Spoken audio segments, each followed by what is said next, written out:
Okay, in this video, I'm going to play you through the audio from Perez's car camera in those last few laps of Abu Dhabi. I'm going to say from the outset, this doesn't prove anything. All right. So this is the sort of thing where we can all draw our own conclusions, we can all have our opinions, and yet I don't feel that we can conclusively prove anything with this. There are all things that we can speculate, and those include was there an intention for Sergio Perez to cause a safety car? For example, would he have run out of fuel on track? Was he underfueled? Was that the reason why he was able to defend in the way that he did against Hamilton? That's a theory.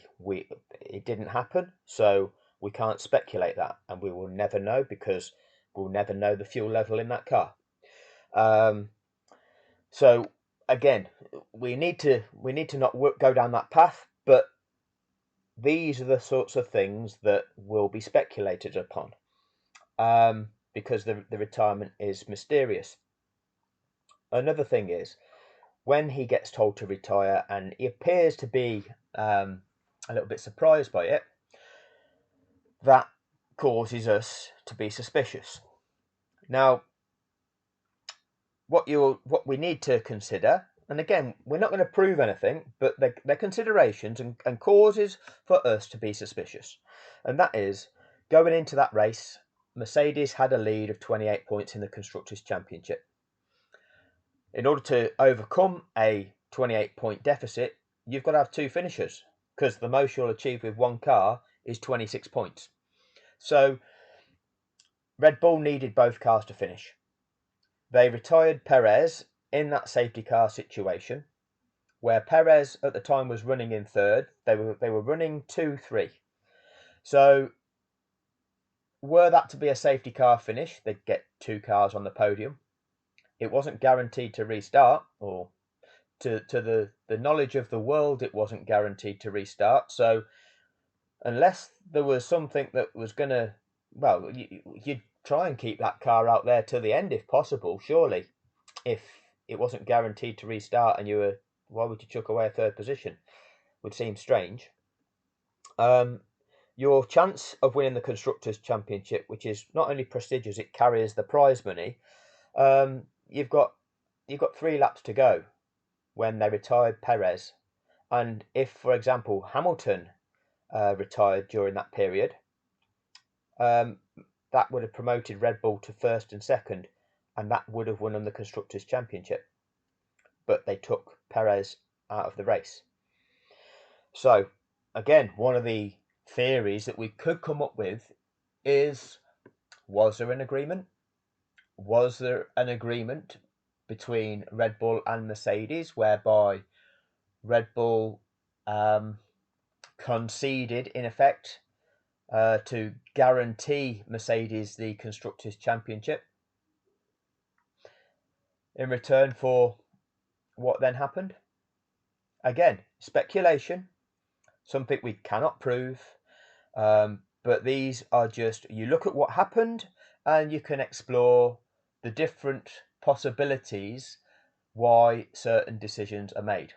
And of course, it could simply be that the car had a problem, and they could see that it was not going to last even half a lap more, and hence they retired it.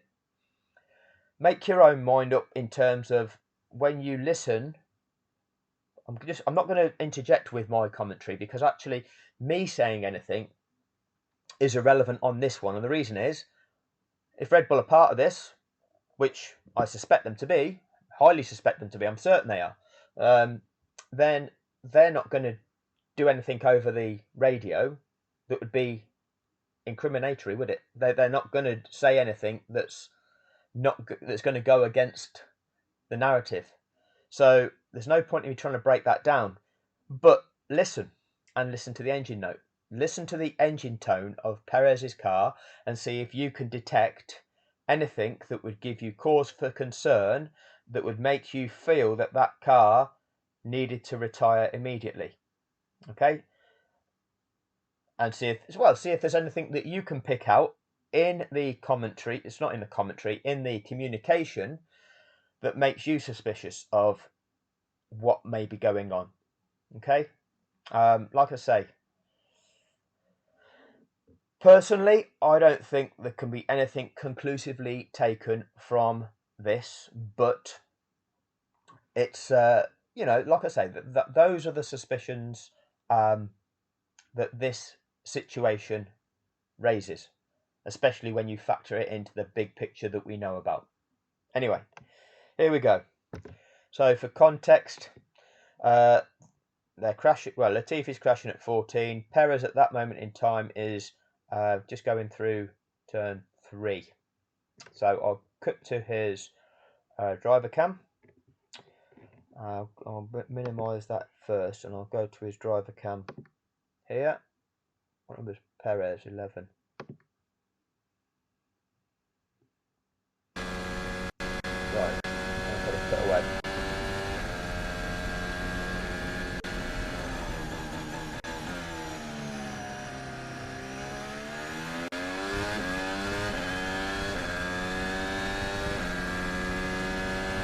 Engine 6, position 3. Engine 6, position 3, -1. Okay, safety car. Safety car, delta positive. Get your delta positive.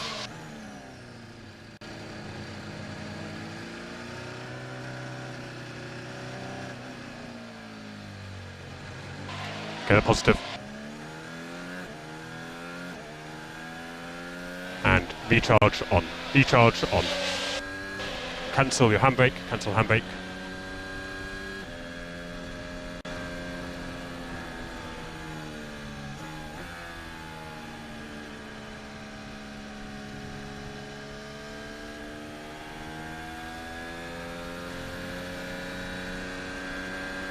Once again, the behind. TP has pitted. Oh, the TP has crashed in turn 14.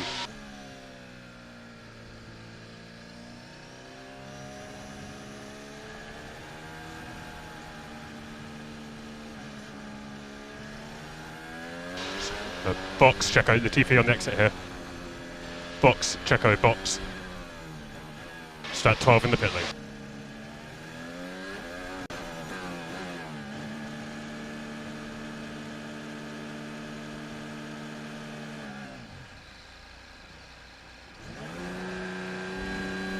Strat 12.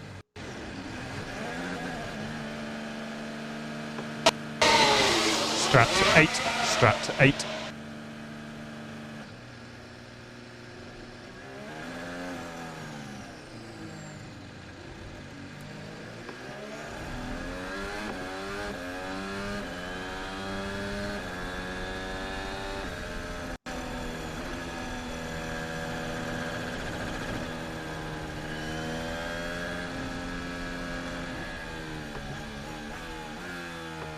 Okay, we can go to B-Bal 7. B-Bal 7 for now.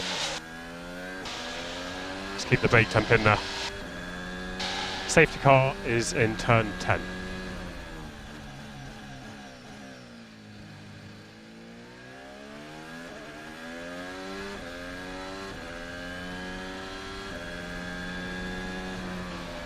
Let's just keep it at +1 for now.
Okay, Checo, we'll start to line up the switches. So mode 3, mode 3.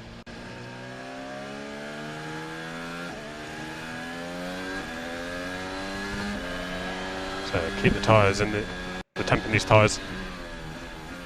Doing a good job.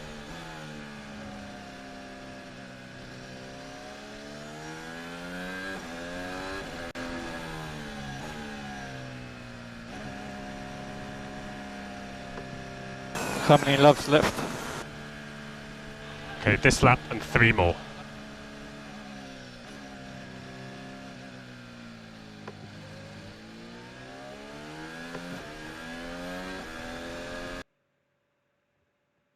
Marvellous. Buffered on me.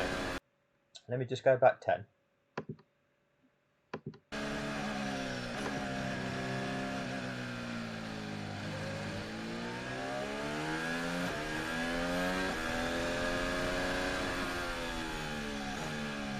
Did Hamilton beat it?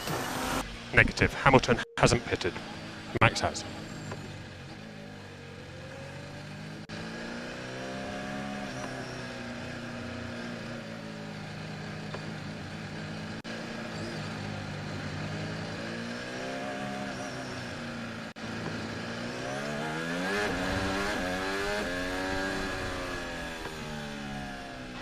Checo, we need to retire the car. We need to retire the car. Box. Really? Yeah, box.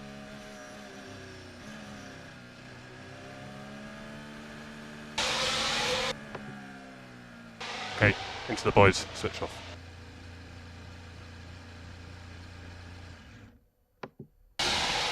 Leave MP1. So mate, you should have been. And then the audio cuts off. And I tried to do it there so that you could see where it was, that how close to the pit entry that he got that message. Now, like I say, there is a lag. He would have got that maybe 5 seconds or so before that. But it was very, very close to the end of lap 55 that he got told, we need to retire the car, we need to retire the car, box. Like I say, before the usual suspects get up in the comments section and say that this proves nothing, I'm telling you that this proves nothing. I'm not claiming otherwise. This is for those that are interested to hear that if they've not heard it before. Sorry, I can't show you it with anything more than that because it's likely to get blocked on the copyright if I tried to show you much footage. But it's there. That was a Perez situation. That was his car audio. And as I said at the start, those were the things that are potential considerations. But they're all speculation. They're all things that we've said them. There might be other things. If you've got any other suggestions as to anything else that could be going on, write them down. Put them in the comment section. They're the things that we could consider. Ultimately, we can't prove it. Whether eventually, when everything gets exposed, because things have a habit of coming out. So when things eventually do get exposed, it might be an I told you so moment, because we might be able to say, look back on this and say, yeah, we did think something like that was going on. But it might not be. Okay? Like I say, don't consider this one as anything more than just suspicious. May not be, but just with everything that's going on, did not seem right. Anyway, that'll do for this one. Thanks for your time.